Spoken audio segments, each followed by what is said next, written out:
Beginning on the 24th of July of 2025, the world's attention suddenly and briefly shifted towards Southeast Asia, as the armies of Cambodia and Thailand clashed against each other in the most shocking eruption of violence the region has seen in decades since the turbulent Cold War era. Both sides deployed and fired heavy artillery, rockets, and drones against each other for days. Infantry battled against each other on the ground, Cambodian armor made attempted advances, and most shockingly, the Royal Thai Air Force deployed US-made F-16 and Swedish-made Gripen fighter jets to bomb multiple strategic targets across the border in Cambodia over several days, with claims by the Cambodian side that some of them utilized cluster munitions, historically marking the first time that Cambodian territory had been bombed since the American bombing campaign during the Vietnam War ended all the way back in 1973. Martial law was momentarily declared by the Thai authorities on their side of the border, while both sides accused the other of committing war crimes by bombing or shelling hospitals, schools, and cultural sites and other civilian targets. In the middle of the fighting, Thailand's acting prime minister warned that the conflict had the potential to spiral out of control as the US government issued a maximum level 4 do not travel advisory for all areas within 50 kilometers of the Thailand-Cambodia border. By the end of the 5 days of ferocious fighting between them, when a tenuous ceasefire was finally agreed upon, hundreds of soldiers were potentially left dead, with the Royal Thai Army claiming that around 100 invading Cambodian soldiers were killed during just a single engagement near the Phu Phi area here along the border on the 25th of July, though Cambodia itself so far only recognizes 18 of their soldiers who were killed during the entire conflict, while Thailand recognizes 15 soldier deaths of their own. At least another 24 civilians across both sides of the border were killed during the 5-day conflict as well. Hundreds of other soldiers and civilians were injured or captured, and around 300,000 people were forcibly displaced from their homes away from the border. Now, the reason why all of this exploded so suddenly and caught the world's attention by such surprise is multifaceted, stemming from rival powerful families in both countries with complicated dynastic ambitions and deep-seated nationalism, historical grievances, and disputed borders that have festered in the background for decades. And in order to get to the bottom of why this explosion of violence between these two states suddenly happened here, and why it could still blow up again in an even worse way in the future,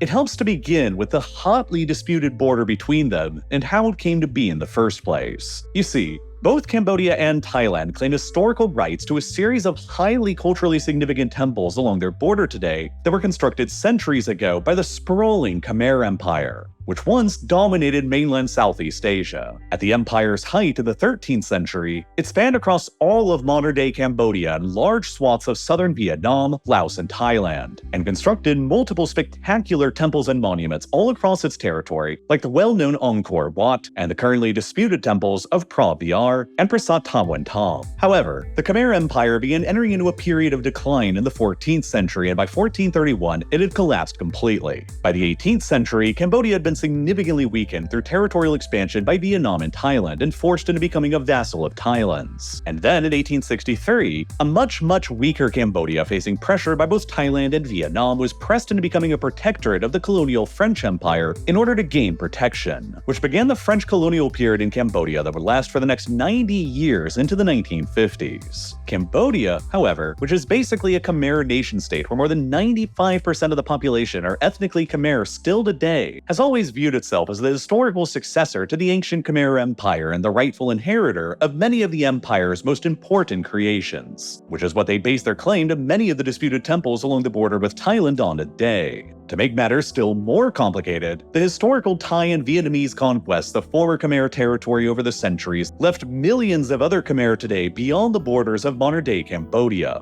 in the Mekong Delta region of southern Vietnam, and across the border in southeastern Thailand, which has, at times, led to nationalist and irredentist claims arising in Cambodia towards both of these regions, and a sense of historical grievance towards both Vietnam and Thailand alike. And for their part, Thailand was also once a powerful kingdom known as Siam that similarly managed to carve out a sprawling empire across Southeast Asia by the 19th century. But then, over a period of decades between 1863 and 1909, Siam suffered a series of major military defeats and territorial losses inflicted by the colonial French and British empires that cut the kingdom down to its current size. Siam was never outright colonized by the Europeans during this era and managed to become the only state in Southeast Asia to maintain their independence. independence. But their major territorial losses that were inflicted by the Europeans were at first incorporated into their colonies, and were then later inherited by their successor countries like Malaysia, Myanmar, Laos, Vietnam, and of course Cambodia. Since these losses, Thai nationalists have sometimes referred to these areas as the country's lost territories, and have compared the period between 1863 and 1909 as their version of China's century of humiliation, where outside European colonial powers forced a series of unequal treaties upon them during a time of historical weakness. Thus, Thailand eventually came to view their disputed territory with Cambodia today as a historical wrong that was inflicted upon them by colonialism,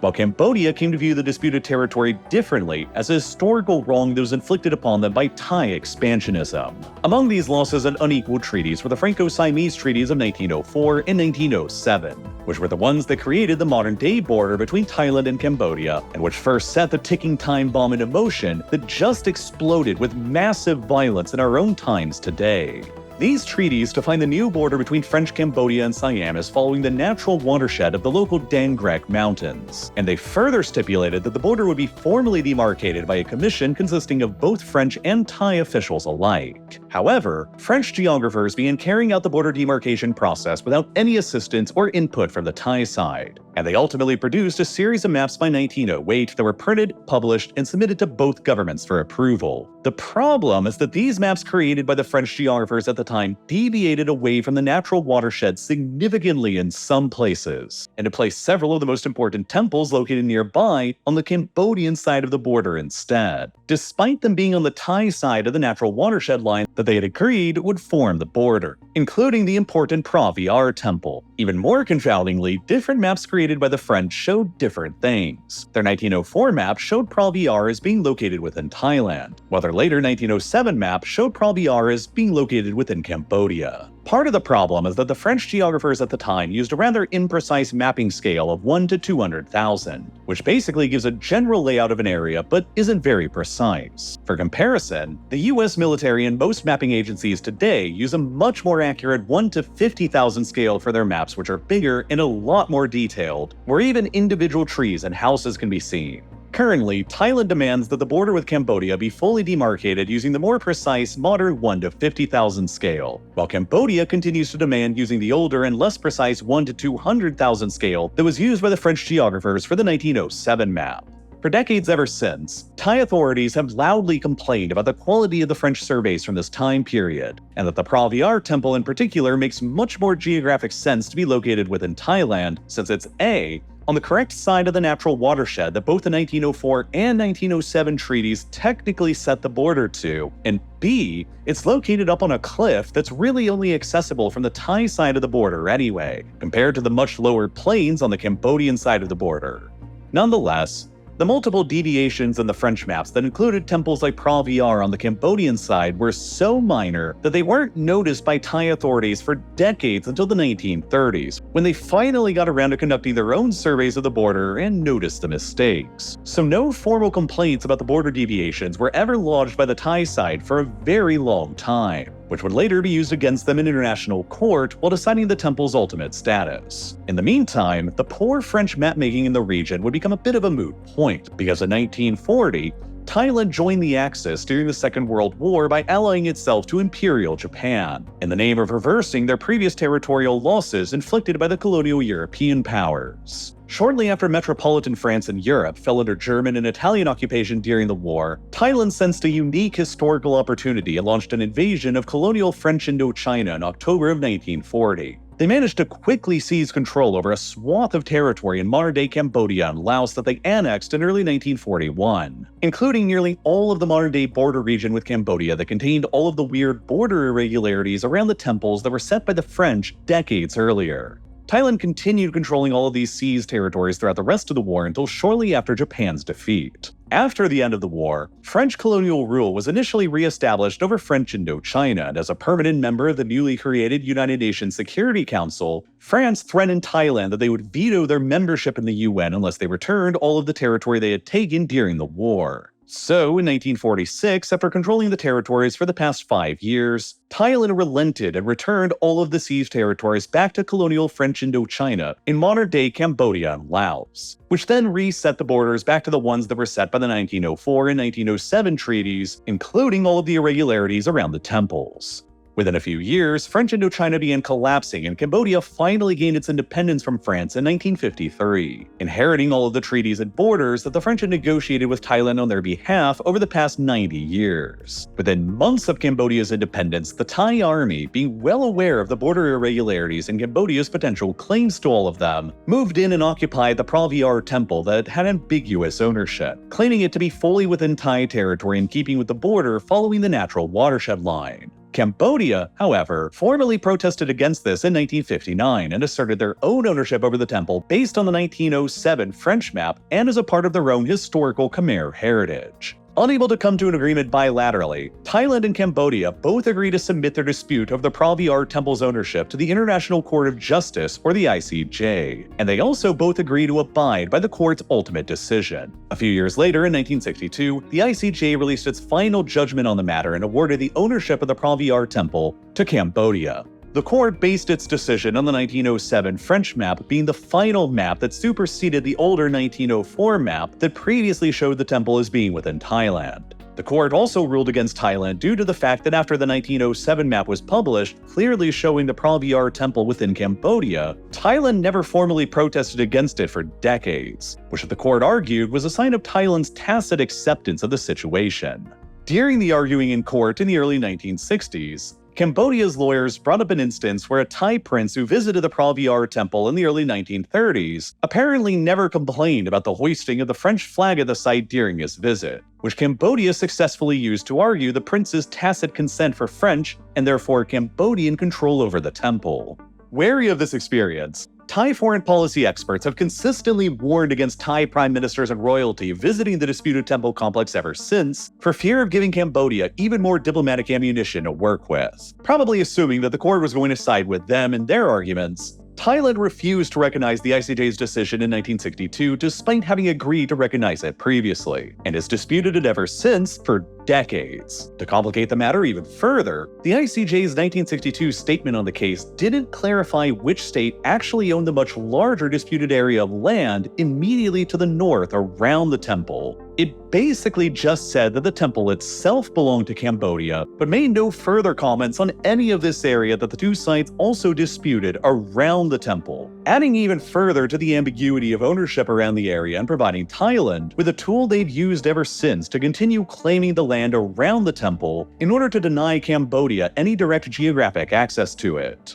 Thailand ultimately reluctantly agreed to withdraw their soldiers away from the temple, but has never accepted Cambodia's ownership over it. Nonetheless, the dispute soon became dormant for decades because much bigger problems erupted when Cambodia collapsed into a state of full-scale civil war just a few years later in 1967, which heralded the beginning of Cambodia's greatest civilizational crisis seen in centuries. Cambodia remained consumed by a devastating civil war and a US military intervention and bombing campaign that killed hundreds of thousands of people for the next 8 years until 1975. And even then, the faction that ultimately emerged victorious from the civil war were the Khmer Rouge, who set about transforming Cambodia into arguably the most radical and hardcore totalitarian state that the entire 20th century witnessed. Within only about 3 years in power, the radical Khmer Rouge regime killed as many as 2 million of their own people in Cambodia through mass executions, forced labor, and starvation, which eliminated around 25% of Cambodia's entire population. The Khmer Rouge also harbored extreme nationalist ambitions of re-establishing the territory that they believed Cambodia had lost since the ancient Khmer Empire days from both Vietnam and Thailand. The Khmer Rouge began launching raids across their borders into both countries that massacred thousands of Thai and Vietnamese civilians. And by late 1978, Vietnam had had enough of it and launched a full-scale invasion of Cambodia to topple the Khmer Rouge from power. It only took them about a month to do that by January of 1979. And Vietnam would go on to militarily occupy Cambodia for the next decade until 1989. The Khmer Rouge, meanwhile, though cast out from power, did not surrender. Instead, they fled to the jungles along the Cambodia-Thailand border and waged a violent insurgency against the Vietnamese and new Cambodian government that lasted for the next decade.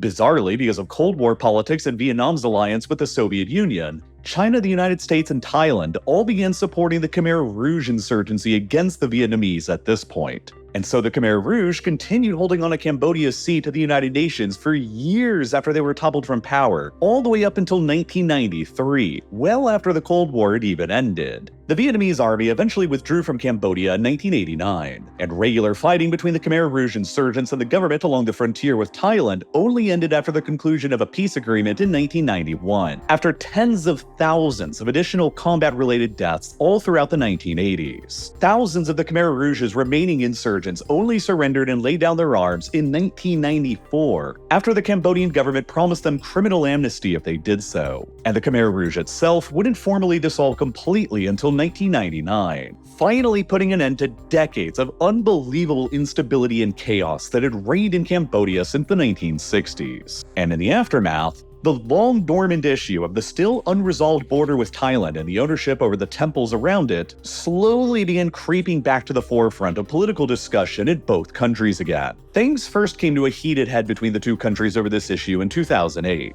when Cambodia decided to apply for the disputed Praviar Temple to become a UNESCO World Heritage Site, which Thailand feared was a Cambodian strategy to solidify their claim to the temple and to the disputed land around it that they still claim too. Cambodia's application led to violent protests breaking out in Thailand that demanded their government act against it. And shortly afterwards, the Thai and Cambodian armies began clashing against one another in skirmishes around Praviar and other less important disputed temples along the border. Over the next 3.5 years until 2011, these sporadic clashes along the border resulted in the deaths of 19 Cambodian soldiers and 3 Cambodian civilians, along with 16 Thai soldiers and 2 Thai civilians, adding up to 40 people in total who lost their lives. Throughout this period, multiple war crimes were also likely committed by both sides. Cambodia was accused of firing Russian-made Grad rockets indiscriminately into civilian villages on the Thai side of the border, while Thailand was accused of deploying cluster munitions against Cambodia on their side of the border that have left thousands of Cambodian villagers at risk of injury or death due to all of the unexploded ordnance left behind near their homes. By April of 2011,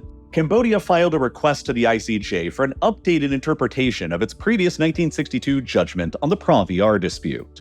A few months later in July, the ICJ rejected Thailand's counter-request to have the case dismissed and demanded an immediate ceasefire. The ICJ further ordered the creation of a provisional demilitarized zone around the Temple of Praviar and the surrounding cliffs, and demanded that both Cambodia and Thailand fully withdraw their troops away from it, while they also ordered that Thailand cease obstructing Cambodia's access to the temple as well. Both sides respected these demands, and in the spirit of cooperation, Cambodia withdrew their application to name the Praviar Temple as a UNESCO World Heritage Site too. 2 years later, in 2013, the ICJ announced its updated judgment related to the territorial dispute around the temple, confirming their previous 1962 judgment that awarded the temple's ownership to Cambodia, and this time also clarifying that the disputed land around the temple also belonged to Cambodia as well. And once again, Thailand rejected the ICJ's jurisdiction on resolving the border dispute and demanded that any final decision relating to it had to be negotiated directly between themselves and Cambodia bilaterally with nobody else's involvement, which Cambodia has continually refused to do since they have the backing of the ICJ. The dispute then re-entered back into a period of dormancy that faded into the background of the world's attention, but it continued festering there, still ultimately unresolved, until, of course, it exploded again in spectacular fashion over the summer of 2025.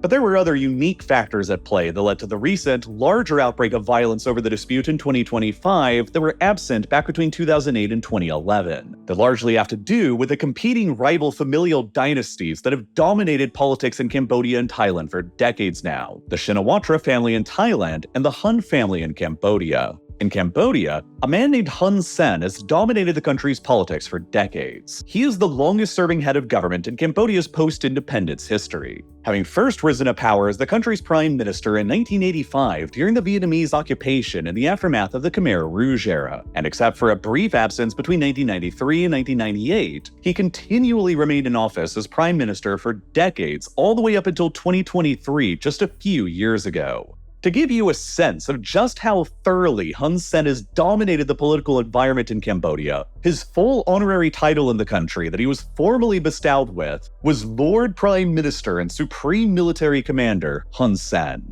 At the age of 71 in 2023, after decades in power, Hun Sen announced his resignation from the Prime Minister's office in favor of his son, Hun Manet, who immediately succeeded him in a sort of dynastic transfer of power, and who continues to remain in office today. Nonetheless, the elder Hun Sen still retained his position as the head of the Cambodian People's Party and became the president of the country's Senate after his retirement from the Prime Minister position, ensuring his continued influence over Cambodian politics from the sidelines, with his son installed in place as the Prime Minister. Meanwhile, over in Thailand, a man named Thaksin Shinawatra managed to establish a parallel political dynasty of his own that, for a while, remained very friendly with the Hun family over in Cambodia. Thaksin Shinawatra, a billionaire business tycoon, became Thailand's prime minister in 2001, and very notably became the first ever democratically elected prime minister to ever serve out a full term in office in the country's entire history. During his first term in office through 2005, he also grew very close with Hun Sen in Cambodia, as the two men moved to anchor their own personal and political fortunes together. In addition to the disputed temples along their land border, Cambodia and Thailand have maintained a large maritime dispute in the Gulf of Thailand since the 1970s as well, a dispute that has grown increasingly contentious in modern times as the prospect of potential offshore oil and gas discoveries in the Gulf of Thailand has given both countries hopes of huge potential financial windfalls.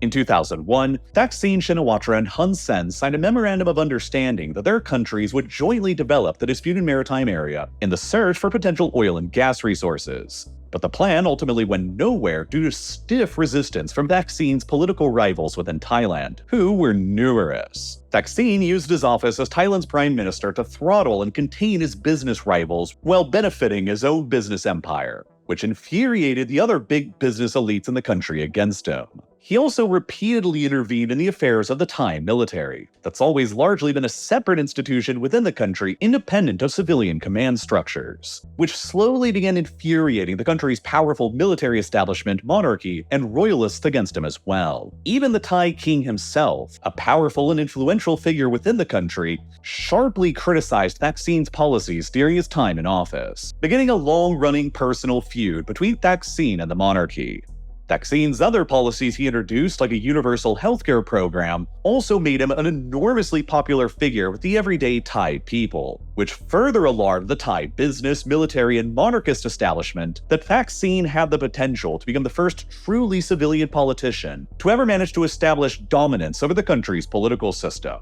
The Thai army and monarchy have long maintained their grip over the country through multiple coups d'etats against civilian prime ministers who have displeased them or have grown too powerful. Ever since Thailand transitioned away from an absolute monarchy in 1932 towards a constitutional monarchy, the Royal Thai Army, which has always remained closely aligned with the monarchy, has launched no less than 12 successful coups against the country's democratically elected governments, including against Thaksin Shinawatra in 2006, shortly after he won his re-election for a second term in office. His party was then immediately outlawed, and he was personally banned from continuing all political activity, and he left the country in self-imposed exile for the next 15 years until 2023. But during these 15 years of exile, Thaksin continued remaining a powerful and influential figure in Thailand and throughout Southeast Asia. He continued his close relationship with Hun Sen, who appointed him as an economic advisor to the Cambodian government shortly after his exile from Thailand. His continuing strong influence in Thailand also contributed to his younger sister, Yingluck Shinawatra, becoming the country's prime minister as well in 2011, until she was also overthrown by another military-led coup a few years later in 2014.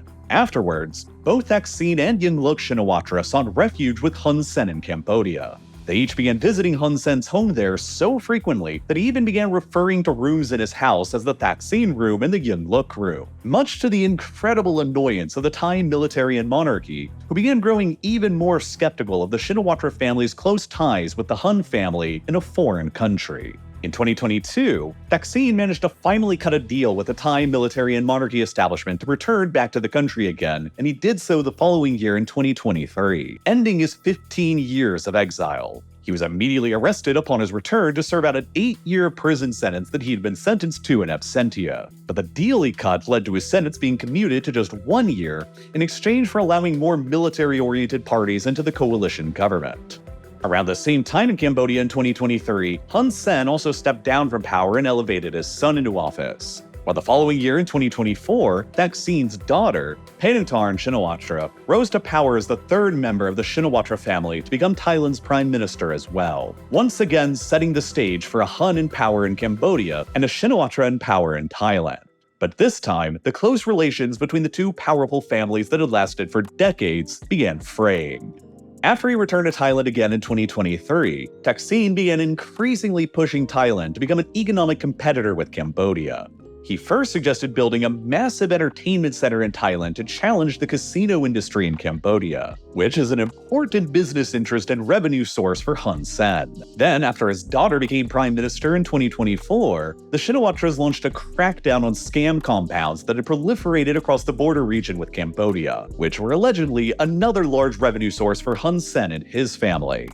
These developments potentially made Hun Sen begin to feel threatened by the Shinawatras, while he had also likely grown frustrated with the Shinawatras' inability to maintain their power in Thailand the same way that he and his family had managed to do in Cambodia. Negotiations for jointly exploring their disputed maritime areas in the Gulf of Thailand for oil and gas had stalled out despite his agreement with Thaksin on the issue all the way back in 2001. And with complete political control over Cambodia, Hun Sen likely began feeling that he had held up his end of the deal, and that it was the fault of the Shinawatras and their inability to maintain political control in Thailand that had tanked the deal. In this heated environment between the families, Cambodian troops, potentially under Hun Sen's orders, allegedly first occupied one of the disputed temples along the undefined border in February of 2025, shortly after the Thai crackdowns were launched on the scam compounds around the border, reigniting the dormant conflict over the disputed temples again, potentially in an attempt by the Hun family to push back against the Shinawatras. 3 months later, in late May, the dispute escalated into a crisis when a Cambodian soldier was shot and killed by the Thai army in a disputed section of the border during a brief gunfight. Then a couple weeks later,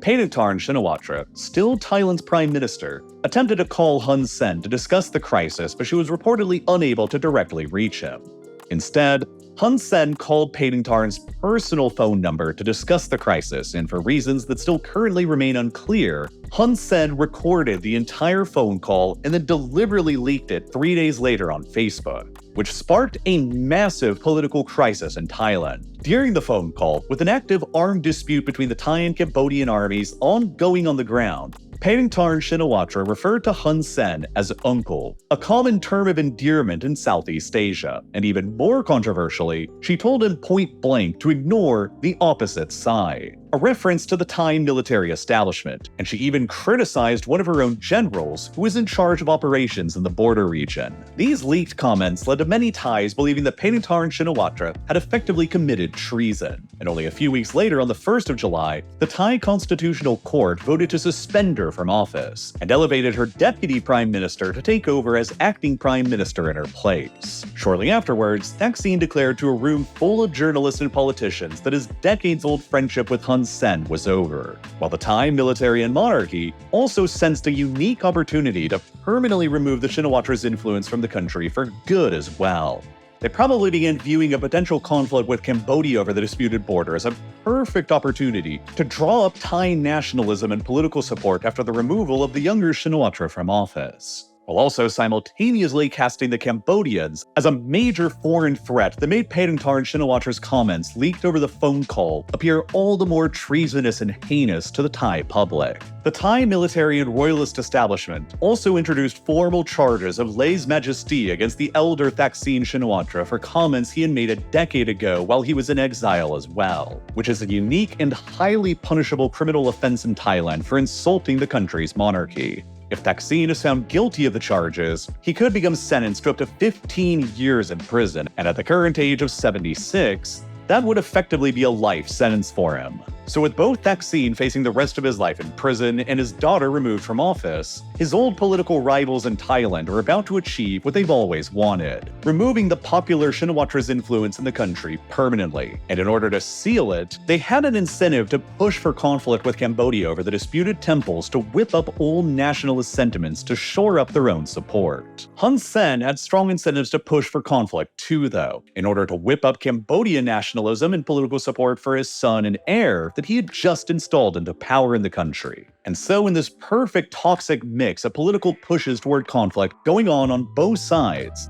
On the 24th of July of 2025, a Thai soldier stepped on a landmine near the border and lost his leg. The Thai army quickly determined that the mine and other mines that they discovered nearby had been planted by the Cambodians recently, despite Cambodia being a party to the Ottawa Treaty that prohibits the use of anti-personnel landmines. Within hours, the Thai army announced that it was indefinitely closing large sections of the border and placed their troops in the area at combat readiness, while the government expelled Cambodia's diplomatic envoy and recalled their own ambassador to Cambodia. The next day, on the 25th, both sides claimed that the other's army opened fire along the border first, and so ensued the 5-day war around the disputed temples and other areas along the border that potentially killed hundreds of soldiers, in the most ferocious combat seen here since the Cold War. Despite the acting Thai Prime Minister's warnings early on into the conflict that it could spiral into a full-scale war between the two countries, that was unlikely to ever happen because of how incredibly outclassed the Cambodian military is by the Thai military. The Thai military budget is nearly 5 times greater than the Cambodian military's budget. The Thai military is nearly triple the number of active duty personnel, almost 4 times the number of armored fighting vehicles that are significantly more modern and up to date, and more than 5 times as many artillery systems. To make the military balance of power between them even more lopsided, the Cambodian Air Force and Navy are both practically non-existent compared to their Thai counterparts. The Cambodian Air Force has literally 0 fighter aircraft and consists of just a handful of rudimentary utility helicopters and transport planes, while the Thai Air Force has tens of thousands of personnel and dozens of modern F-16 and Gripen fighter aircraft due to Thailand's close modern military alliance with the United States. Cambodia has a handful of modern Chinese-made anti-air systems, but they don't even have enough of them to fully cover their own side of the border with Thailand, the gaps of which the Thai Air Force were able to exploit during the war to break through and bomb targets within Cambodia with virtual impunity. And when it comes to their navies, the Cambodians only have a fleet with 20 light patrol craft and 200 motorized canoes with 4,000 personnel, up against Thailand's fleet being one of the very few in the world that possesses an actual aircraft carrier, along with multiple amphibious warfare ships, frigates, corvettes, landing ships, and patrol craft complete with 70,000 personnel, utterly dwarfing Cambodia's naval capabilities. In the event of an actual full-scale war between them, Thailand would be the odds-on favorite to win decisively, just like Vietnam was the last time Cambodia went to war with one of its neighbors back in the late 1970s. But just because it doesn't make any sense doesn't mean it can't ever happen. It didn't make sense for Cambodia to go to war with much more powerful Vietnam in 1978 either, but Cambodia's leadership at the time still chose to go down that road anyway. A factor that helps push both sides to a quick ceasefire this time around were both of their relations with the global superpowers, the United States and China. Thailand has been a strong US treaty ally and arms customer for decades dating back to the 1950s, but maintains close relations with China as well, while Cambodia is more heavily backed by China. Most of the Cambodian military's equipment is provided by China. China signed deals to transfer the Cambodians a number of their corvettes to bolster their navy, and since April of 2025, Cambodia has also become the home to the second official overseas People's Liberation Army Navy base here at Rayong that supports Chinese naval warfare vessels at a strategic location on the Gulf of Thailand, nearby to the South China Sea, which China claims in its entirety in disputes with Vietnam, the Philippines, and Malaysia.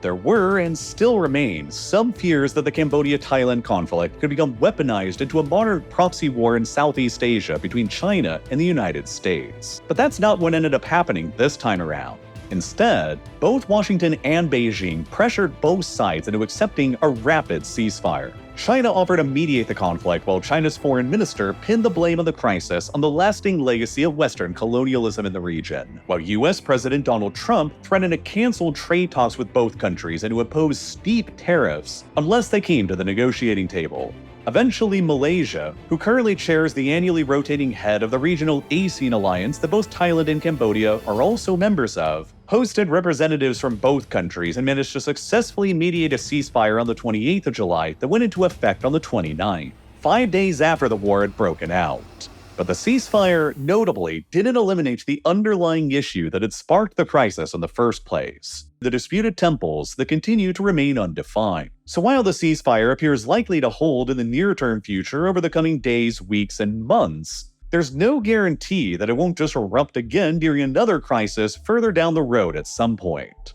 After the first round of fighting over these disputed temples between 2008 and 2011 concluded with a ceasefire that didn't resolve the underlying issue, it blew up again for a second time in even more violent fashion in 2025. And so with another ceasefire in place that still hasn't resolved the underlying issue, it might just blow up again for a third round of fighting at some point in the future when one country decides that it's convenient to kick it up again. Thailand's continued stance on the issue makes it even more likely, since they still refuse to recognize any of the ICJ's rulings on the dispute and continue to insist on delineating the border bilaterally with Cambodia alone, with no outside mediators or influence involved at all, which Cambodia still refuses to accept based on their support from the ICJ's rulings. And for that reason, the world shouldn't ignore this corner of Southeast Asia. And it's important to remember that this will continue being one of the modern world's deadliest and most controversial territorial disputes. Now, Thailand and Cambodia are also known for a lot of other things besides their border disputes, and their food culture has absolutely gotta be one of the top things. From sweet Thai chili pork fillets and lettuce wraps to coconut curry chicken and more. And if you're anything like me, you might also always be wondering why it still takes so much money and time to eat more healthily today. The global food supply runs more efficiently than ever, but there still seems to be this trade-off where you have to choose only two of the following three options with all of your meals: healthiness, affordability, and quickness. You can have a quick and healthy meal, but it'll be expensive. You can have an affordable and quick meal, but it'll be unhealthy. Or you could have a healthy and affordable meal, but it'll be time-consuming and inconvenient. For a long period in my own life, I was really trying hard to figure out the answer to this dilemma by discovering a reliable source of meals that could encompass all three attributes: healthiness, affordability, and quickness. And that eventually led me to discovering and becoming a customer of what ultimately became this video's sponsor, HelloFresh. The concept of HelloFresh is pretty straightforward. You just visit the Wrapper website and select which meals you want to eat, and then the next week an insulated box will show up on your doorstep filled with all of the fresh, pre-portioned, and partially prepared ingredients you need so that you can home cook your meals way faster than if you had wasted a bunch of time planning your meals out, going to the grocery store, and then coming home and prepping. You can also choose from a variety of menu options to suit all your needs and tastes. From fit and wholesome to quick and easy, vegetarian to family friendly, there's something for everyone to enjoy. And HelloFresh knows that your plans might change and life can get unexpectedly busy. That's why they let you easily customize your delivery from week to week as well, allowing you to tailor everything to your own schedule by adjusting your delivery date or skipping a week when you're not able to cook at home. And best of all, the meals themselves just taste really, really good too. That's the biggest reason of all why I've been a loyal customer myself to HelloFresh for years now, and why I've been making meals like this amazing buffalo spiced chicken for more than 4 years now. They're just the best solution that I've ever found for having regular home-cooked dinners. And if you want to see if I'm right and improve the way you eat too, now's a great time to do so because you'll get 10 free meals plus free breakfast for life when you use the code RealLifeLoreFM after scanning the QR code, clicking the button here on screen, or by following the link down below in the description. 1 free meal per box with an active subscription. Free meals applied as a discount on first box, newer returning subscribers only, varies by plan. It's also a great way to eat delicious meals and help support my channel at the same time. So once again, use code RealLifeLoreFM at HelloFresh.com, and as always, thank you so much for watching.